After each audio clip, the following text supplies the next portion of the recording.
बिहार विधानसभा चुनाव को लेकर बयानबाजी का दौर जारी है। एलजेपी अध्यक्ष चिराग पासवान एक तरफ बीजेपी के साथ एक तरफा दोस्ती और दूसरी तरफ जेडीयू के साथ खुलेआम लड़ाई का दम भर रहे हैं, लेकिन बीजेपी नेता भूपेंद्र यादव ने एलजेपी अध्यक्ष चिराग पासवान को नसीहत देते हुए कहा है कि किसी तरह का भ्रम मत फैलाइए, बीजेपी नीतीश के साथ है। भारतीय जनता पार्टी का स्पष्ट मानना है कि लोक जनशक्ति पार्टी हमारे गठबंधन का हिस्सा नहीं है और चिराग पासवान को हम ये कहना चाहते हैं वो भ्रम में ना रहें, भ्रम की राजनीति को ना फैलाएं और खुद भी भ्रम में ना पलें। यहाँ पर सीधा स्पष्ट है, भारतीय जनता पार्टी और जनता दल यूनाइटेड का गठबंधन चुनाव लड़ रहा है और नीतीश कुमार जी हमारे मुख्यमंत्री हैं।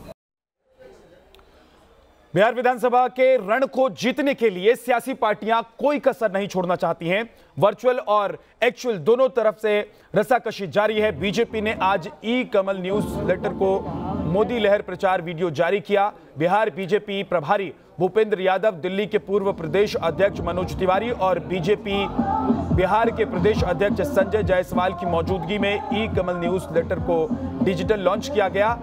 इस वीडियो में मोदी की लहर गीत से विजय श्री का संकल्प लिया गया। इस मौके पर बीजेपी ने महागठबंधन पर अपने सहयोगियों को धोखा देने का आरोप लगाया।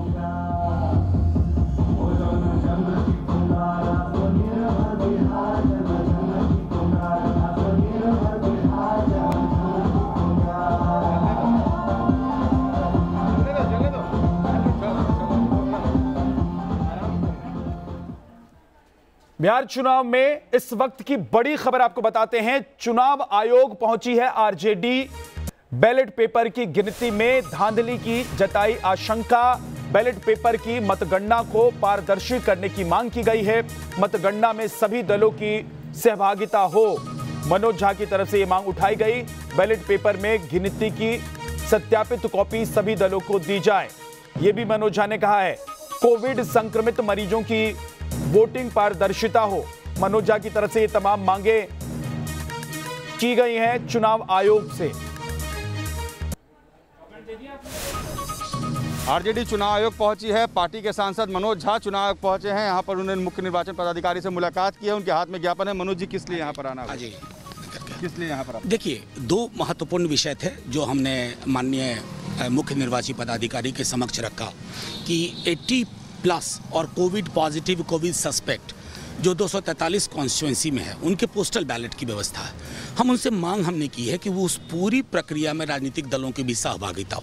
यूँ ना हो कि सत्ताधारी दल जैसे चाहे वो वोट्स वो कहीं से कलेक्ट करवा ले, और इस प्रक्रिया को पारदर्शी और सबकी निगरानी में करने की। दूसरी हमने उनसे मांग की कि हर पोलिंग बूथ पे वोटिंग खत्म होने के बाद कि कुल कितने मत पड़े इसकी सत्यापित कॉपी अवेलेबल हो, ताकि जब काउंटिंग हो तो मिलान में सत्यापित कॉपी जो पोलिंग बूथ का है उसको ही प्रेफरेंस दिया जाए। ना पोलिंग बूथ पे कितनी वोटिंग हुई है आप जानना चाहते हैं कि पोलिंग कितनी? उसकी सत्यापित कॉपी सभी दलों के एजेंट को दिया जाए, सिर्फ हम ही को नहीं। ये तो मतलब आपको ये शक है कि बाद में फिर से ईवीएम और कई दफा कई जगह देश में शिकायत है कि ईवीएम में पड़े वोट मान लीजिए 800 थे, सत्यापित वोटों की संख्या 766 थी, तो 34 वोट कहाँ से आ गए? तो इस तरह के प्रश्नों को तो माननीय मुख्य निर्वाची पदाधिकारी ने भरोसा दिया है कि निष्पक्ष होगा, स्वतंत्र और निष्पक्ष होगा और संदेश वो साफ देंगे। सत्येंद्र के साथ रजनीश सिन्हा, न्यूज़ नेशन, पटना। बिहार में महागठबंधन ने जारी किया है मैनिफेस्टो। आपको बता दें कि प्रण हमारा नाम से महागठबंधन का यह मैनिफेस्टो आया है। 10 लाख युवाओं को रोजगार देने का वादा किया गया है।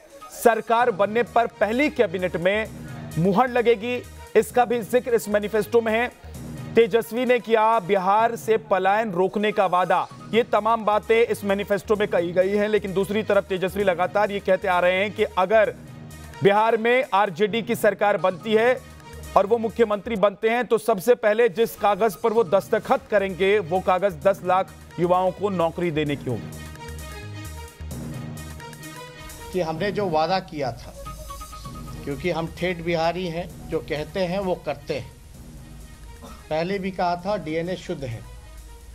हमने पहले आप लोगों को ये बताया था कि अगर हमारी सरकार बनती है, अगर जनता हमें, बिहार की जनता हमें मौका देती है, तो पहले कैबिनेट में पहले दस्तखत अगर मेरा कलम चलेगा तो 10 लाख नौजवानों को हम रोजगार देने का काम करेंगे पहले कैबिनेट में।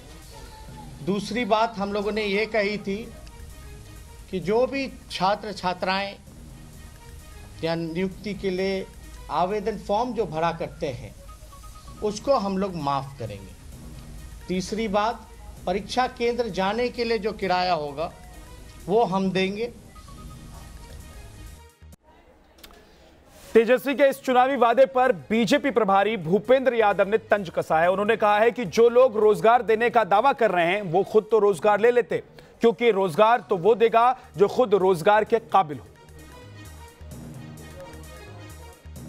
रोजगार तो वो देगा ना जो खुद रोजगार के काबिल होगा, और जिसको नेता बनना लगता हो, नेता को तो योग्य होना चाहिए। किसने मना किया था? इतने सारे ओपन यूनिवर्सिटी स्कूल खुले हुए, पहले इतनी तो योग्यता लेते कि रोजगार ले लेते, उसके बाद रोजगार देने की बात करते। केवल बात कह देने से बात नहीं हो जाती है। और हमारे सहयोगी रजनीश सिन्हा हमारे साथ जुड़ गए हैं पटना से। रजनीश, एक तरफ चिराग पासवान हैं जो कह रहे हैं कि वो भले ही बीजेपी के साथ नहीं हो लेकिन नरेंद्र मोदी उनके दिल में बसते हैं, दूसरी तरफ तेजस्वी जो लगातार वादा कर रहे हैं कि 10 लाख नौकरियां वो देंगे, रोजगार देंगे। बीजेपी अलग तरीके से इनको खारिज करने की कोशिश कर रही है।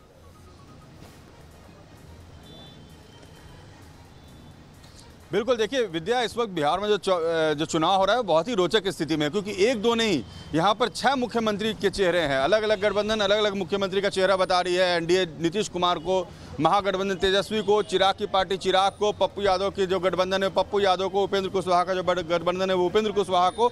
और ऐसे में हर किसी का अपना अपना दावा है। आज जो प्रण यानी संकल्प बदलाव का इन्होंने एक कॉमन मिनिमम प्रोग्राम बनाया महागठबंधन ने, जिसके तहत ये नौकरी की बात कर रहे हैं, पलायन रोकने की बात कर रहे हैं, उद्योग को बढ़ाने की बात कर रहे हैं, एयरपोर्ट बनाने की बात कर रहे हैं, डेडिकेटेड एक्सप्रेसवे बनाने की बात कर रहे हैं। यानी जो युवाओं को और नई पीढ़ी को जो बातें पसंद आती है वो बातें महागठबंधन के मैनिफेस्टो में थी जी। जबकि बीजेपी और जेडीयू से पूरी तरह से नकारती है। वो कह रहे हैं कि जब 15 साल उनको मौका मिला तो उन्होंने क्या किया।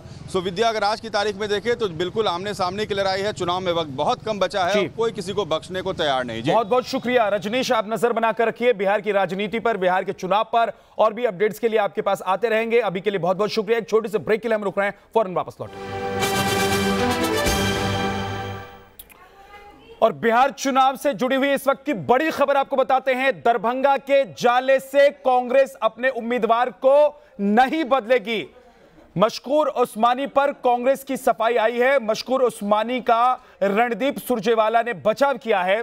मशकूर ने कभी जिन्ना का समर्थन नहीं किया, यह सुरजेवाला ने कहा है। मशकूर ने जिन्ना की तस्वीर हटाने के लिए चिट्ठी लिखी थी सुरजेवाला की तरफ से, यह कहा गया है। जबकि आरोप यह लगाया जा रहा था, सवाल यह पूछा जा रहा था कांग्रेस से कि जिन्ना की तस्वीर का समर्थन करने वाले व्यक्ति को आप अपना उम्मीदवार कैसे बना सकते हैं। इस पर कांग्रेस ने जवाब दिया है। कांग्रेस की तरफ से सुरजेवाला ने सफाई दी है। एक छोटे से ब्रेक के लिए रुक रहे हैं, आप देखते रहिए न्यूज़ नेशन।